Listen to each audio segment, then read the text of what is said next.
my professional advice to teachers, especially in 4th and 5th grade, is not to go get the expensive CAPT test, but really just pay attention to your kids and see if they're having difficulty attempting unfamiliar words. What do they do when they come to a word they don't know? Do they look at the first syllable and guess? Or are they able to really engage with that word and try to figure it out and decode it and vowel flex and try to make sure that it matches up to a real word? Are they reading below 100 words correct per minute? If so, those are likely to be kids who have some significant word reading needs. And if you are giving some sort of national standardized test, you could look at kids who are in the bottom 15th to 20th percentile if you're giving some sort of standardized timed word recognition test.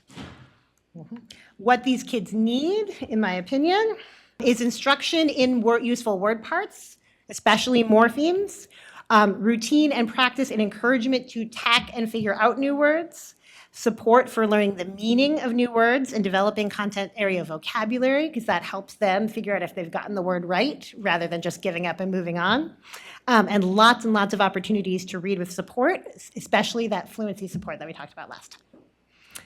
Instruction in common prefixes, which is one of the recommendations in the practice guide, is going to be key for this for these students, as well as suffixes, recognizing that ER is a suffix.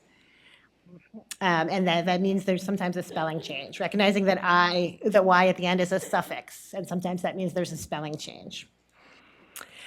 When common Greek and Latin roots can also be very helpful for breaking words apart and trying to make sure that we understand what they mean. We're going to talk about that a little bit later. And we had this word part lesson sequence that's embedded in the slide that's recommended based on the practice guide as well for teaching word parts that might help kids figure out these difficult words. We also talked a little bit about routines for trying to break apart words. There's a lot of these. Teaching a routine is the recommendation. It doesn't have to be exactly one of these, but there's the best strategy where kids break the word apart, examine the base word, say each part, and then try the whole word. Or the Ishlav strategy, which is a little bit longer, but involves paying attention to vowel teams and identifying known word parts. But basically, what we want to do is give kids tools to attack those difficult words that they encounter in text, because what we're finding is that the kids who are not making progress, it's because they're not taking the time to do that and they don't feel like they have the tools to do it.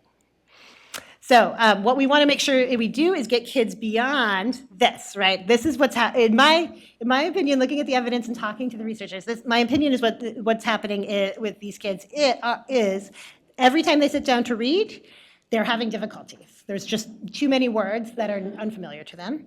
And as they go, they are recognizing fewer words automatically, and they're failing to figure out the new words that they're encountering in those texts. As a result, every time they read, it's a lower quality experience. They're slow, they have less vocabulary learning, they don't understand it as well. As a result, reading is not fun, they have lower reading motivation, and they read less and get less experience reading, which means they have fewer opportunities to improve all the things that would make reading more fun and more engaging and more beneficial. And as a result, they have less comprehension growth over time. So what we're trying to do is intervene in the first box to prevent that experience from becoming a permanent feature of their education. When you are assessing kids, it's really helpful to note which words they're having trouble with and what they say instead, right? Like I was mentioning dinner and diner and cascade and cascade and that kind of thing. That is not a formal part of the multisyllabic decoding inventory, which is in Sharon's book, but in fact, she says not to do that because it takes too much time when you're scoring, but it is incredibly helpful if you are able to make that sort of notation. And a tool developed by our fabulous Nell Duke, the listening while reading, watching while writing protocol does encourage you to write down specifically the words that kids have trouble with. And so I'll link that in the agenda also. That's a fabulous tool for noticing what kinds of mistakes kids are making with these multisyllabic words, because that can tell you a lot about what they need.